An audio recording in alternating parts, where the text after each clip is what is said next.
Le PCR, le pacte pour un Congo retrouvé, d'après ses détracteurs, semble-t-il, pourrait fragiliser l'union sacrée de la nation.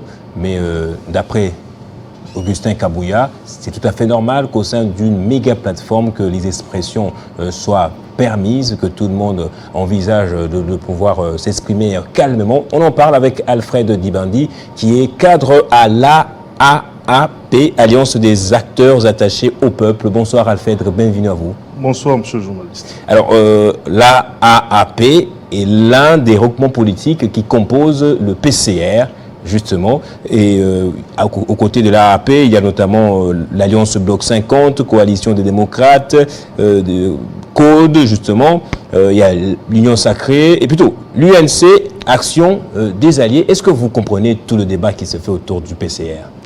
Devrait-il y avoir un débat? Moi, j'appelle ça des chants d'eschatologie, dans ce sens que on chante une fin qui n'arrivera pas. On chante une fin qui n'arrivera pas simplement parce que nous, AAP, autour du leadership du haut représentant du chef de l'État, Tony Kankou-Chikou, nous avons été une force parallèle à l'Union sacrée durant la période préélectorale, pendant les élections, et la seule cohérence de nos actions, c'était d'accompagner le chef de l'État en tant que AAP. Et quand je parle de AAP, je parle d'une grande plateforme qui compte 6 regroupements politiques en son sein, parce que, vous le savez peut-être autant mieux que moi, qu'il lui fallait, ou sinon il lui fallut une dissémination tactique pour essayer de renflouer le plus grand nombre de sièges. Et aujourd'hui, nous sortons vainqueurs avec 33 sièges, et dans l'espoir d'en avoir d'autres parce que le juge constitutionnel n'a pas encore dit son dernier mot. Alors, Vital Kamerhe, où les textes officiels disent ceci au sujet du PCR, qu'il est créé dans le but de renforcer la cohésion au sein de la famille politique de Félix-Antoine Tshisekedi en vue de matérialiser ses idées pour le bien-être de la population congolaise. Pourquoi c'est l'effet inverse qui commence à prendre corps et âme, justement? Il n'y a aucun effet inverse. Vous savez, nous devons rester dans la cohérence. La cohérence voudrait qu'on accepte de dire que moi, Alfred Dibandi Nzondomio, j'ai été aux côtés de Tony Kankou-Chikou dans 19 provinces pour accompagner les chefs de l'État. Parallèlement à l'Union sacrée de la nation. On l'était ensemble, on se retrouvait pendant la campagne et nous mobilisions tous pour le président de la République. J'étais là, je suis témoin de cette campagne, je suis témoin de cette victoire éclatante et écrasante du président de la République aux côtés de M. Tony Kankou, le camarade haut représentant. Ça, c'est de 1. Pourquoi? Parce que nous avions été lucides de dire que l'avenir d'une nation ou l'avenir d'une majorité ne dépend pas d'un groupe d'individus. L'avenir d'une nation, l'avenir d'une majorité ne devrait dépendre que des réelles forces politiques au sein des institutions délibérantes. Et aujourd'hui, nous en sommes. Parce que l'Union sacrée a-t-elle une personnalité juridique? Non. Qui aujourd'hui peut m'apporter une preuve attestant d'une requête signée par les présidiums de l'Union sacrée? Ça n'existe pas. Nous voulons... Vous voulez donner forme à l'Union sacrée ou comment? On ne donne pas forme à quelque chose qu'on n'a pas créé. Ouais. Mais nous accompagnons le président de la République parce ceux qui composent votre plateforme disent qu'ils sont membres de l'Union sacrée de la nation. En effet, l'Union sacrée, c'est la vision du président. Il faut distinguer la vision du président qui est la vision de l'Union sacrée. Il a fait un discours historique qui restera gravé dans la mémoire de nos aïeux, de nos enfants et de nos petits-enfants. Ce discours-là a décliné ce qu'était la vision de l'Union sacrée de la nation. C'est la vision du président à laquelle nous souscrivons. à laquelle nous avons adhéré dès les premières heures. Cette vision est différente de la structure Union sacrée de la nation. Et cette structure de l'Union sacrée a accompagné le président, autant que la PEP AAP a su le faire en son temps.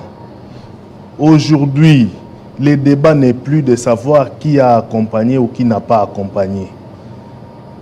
Aujourd'hui, le débat, c'est de dire, identifions-nous comme majorité du président de la République. Et chacun à sa manière. Or, cette majorité ne dépend pas des 5 individus, des 5 opérateurs politiques. Non. Notamment. Non, non, je ne vous suis pas très dépendant. J'aimerais bien que vous me regardiez quand vous parlez. Oui, en fait,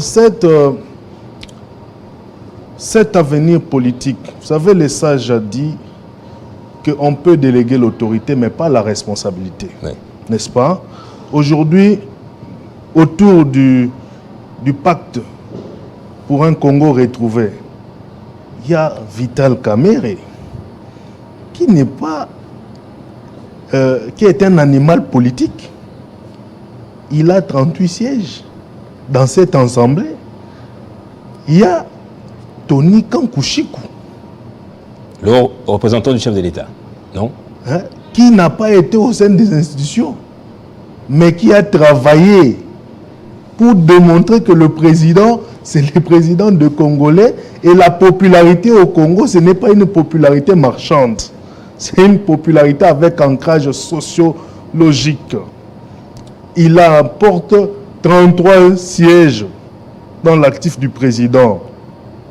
Vous avez Julien Paluku, un autre animal politique, qui n'est pas membre du présidium, mais qui est responsable de ses députés. Ces députés qu'il a donnés au chef de l'État. Vous avez Jean-Lucien Boussa, qui a 9 députés. Alors, ne demandez pas à tous ces responsables politiques de déléguer la responsabilité politique de leur devenir au présidium. Ce débat du présidium n'est plus censé exister. Aujourd'hui, et ce que j'ai dit, c'est la Constitution, c'est l'article 78, qu'il faut bien lire. On dit que le président devrait pas faire de consultation à ceux qui s'identifient de l'Union sacrée. Parce que le débat court un peu dans tous les sens. Tantôt, on veut d'un informateur, tantôt, on veut d'une primature, tantôt, on veut de l'Assemblée. Non. Nous, vous recherchez quoi? PCR, Alfred Ibandi, s'il vous plaît. Pourquoi vous ne dites pas carrément qu'il faut changer l'Union sacrée de la nation? Nous n'avons pas besoin de le dire, oui, parce que l'Union sacrée reste la vision du président. Mais une vision qui n'est pas formée, ce n'est que de la spéculation. Comment on a conduit le pays avec une vision qui n'a jamais été formalisée? L'Union sacrée, c'est la vision du président, c'est la vision que nous avons, à laquelle nous avons adhéré, c'est la vision que nous avons portée chacun dans les différents coins. Par exemple, chez moi, le président n'était pas arrivé. C'est la vision, mais c'est la circonscription où le président a été le mieux élu en termes de pourcentage dans le Grand Équateur. Donc, nous avons accompagné le président d'une manière ou d'une autre partout au travers de sa vision de l'Union sacrée. Mais seulement, il est de la liberté politique de tout opérateur politique de s'identifier dans un bloc ou non. Et nous avons, et nous ne sommes pas seuls. Posez la question à Guilhem Nyambo. Est-ce qu'il a souscrit à l'Union sacrée? Il vous dira non. Mais pourtant, il a des députés. Et il veut accompagner le président. Après Kinshasa, à partir de Mwanda, moi j'ai vu le DIRCAP du président Guilhem Nyambo. Il y était en tant que qui? En tant qu'AABG. Autant que nous, AAP, nous y étions avec nos forces. Autant que j'ai vu le secrétaire général Augustin Kabouya, qui était là au nom de l'UDPS et par ricochet de l'Union sacrée en tant que structure politique. Mais nous avons tous travaillé, chacun dans son coin. Et nous disons au président, voilà, chef de l'État, Excellence Félix Antoine Tshisekedi Tshilombo, voilà ce que nous vous apportons. Moi, j'ai apporté 5. L'autre a apporté 7. Celui-là a apporté. Et ça, c'est pour donner au président le moyen de sa gouvernance. Ce qu'on a décrit avant, c'était quoi? C'était une majorité artificielle. Et aujourd'hui, qu'est-ce que nous voulons? Nous voulons créer une majorité homogène, une majorité cohérente. Mais cette majorité-là ne dépend pas de 5 individus ou de 4 individus. Non. Alors, quel est le critère qui a fait que ces différentes méga plateformes au regroupement politique, qu'ils se rassemblent, qu'ils se retrouvent ensemble? C'est quoi les critères ou le point commun qu'ils ont? Voilà. C'est très bien, une question très pertinente, parce que pendant 5 jours, les négociateurs ont travaillé. Ils ont travaillé autour des idées. Parce qu'aujourd'hui, le président de la République a besoin d'une force de proposition. Aujourd'hui, le Congo a besoin d'une révolution mémorielle. Aujourd'hui, notre classe politique a besoin d'une intellection, c'est-à-dire d'une confrontation d'intelligence. Et c'est cette confrontation-là qui permettrait au Congo et aux Congolais de réaliser ce que le président a dit. Le président, c'est un humain. Le président a besoin d'une assemblée cohérente, des gens qui peuvent lui proposer des choses, mais qui ne viendront pas dire que nous sommes avec lui. Non, parce que le président ne jouera pas le rôle du chef de quartier. Le président a donné 6 axes qui devront caractériser ce deuxième quinquennat. Mais comment est-ce qu'on analyse ça? Et comment on donne du contenu? Le président a donné la vision. Il faut qu'il y ait des forces intellectuelles, des forces intelligibles qui pourraient graviter autour de cette vision et en assurer l'implémentation. Alors, vous dites que vous êtes le pacte pour un Congo retrouvé. Quel est ce Congo que vous retrouvez ou que vous avez retrouvé? Ça ne démontre pas que c'est une plateforme qui a des ambitions plus que même au-delà de ce quinquennat? Écoutez, je ne suis pas mieux placé. Oui, je ne peux pas moi.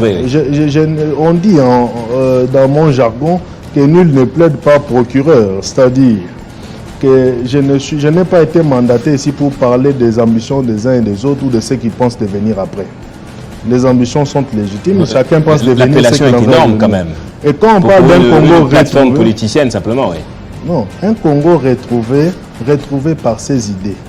Un Congo qui se gouverne. C'est pas. Vous savez, quand vous avez une majorité, les gens n'amènent pas de propositions de loi ou de projets de loi tels comme ils veulent. Il faut que l'on soit capable de dire, demain ou après-demain, voilà ce que nous voulons. Le président a déjà dit. Bon, quelles sont les lois à renforcer? Quelles sont les lois à revoir? Quelles sont les lois à éluder? C'est le rôle que le président attend de l'Assemblée provinciale et de nos assemblées délibérantes, chacun à son niveau. Alors, quand il y a un gouvernement qui sera issu, qu'est-ce qu'il faudrait faire? Est-ce que chaque ministre, en tant que responsable de son département, réalise la vision du chef de l'État? C'est ça le travail du parlementaire.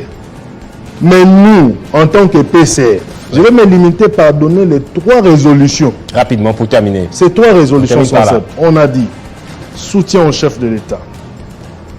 Deuxièmement, nous avons dit que nous allons la cohésion, non? Assurer, nous nous identifions comme une majorité parlementaire. Ok. Rapidement pour terminer. Troisièmement, nous disons que nous allons accompagner ces actions, y compris les actions du gouvernement qui vont en découler.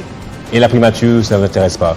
Le président de la République, conformément à l'article 78, oui, c'est clair, on dit que le président de la République nomme soit le Premier ministre, première hypothèse, après consultation d'une majorité parlementaire. 78 de la Constitution. Voilà. Deuxièmement, si cette majorité n'existait pas, là, il va nommer un informateur. Voilà, nous sommes déjà identifiés et oui, pour l'instant, nous représentons pas moins de 110 députés au sein de l'Assemblée nationale. Il y a la DAB aussi qui est à côté de vous, la DAB dynamique agissons et bâtissons de Samalou Kondé qui est à la reconquête de la primature. Merci à vous d'avoir suivi ce numéro de Kin Direct. Le journal intervient dans quelques minutes avec Jenny Kayembe. L'actualité revient à chaque instant sur Télé 50. La matinale, c'est le lundi. Je serai ravi de vous retrouver. Merci, au revoir.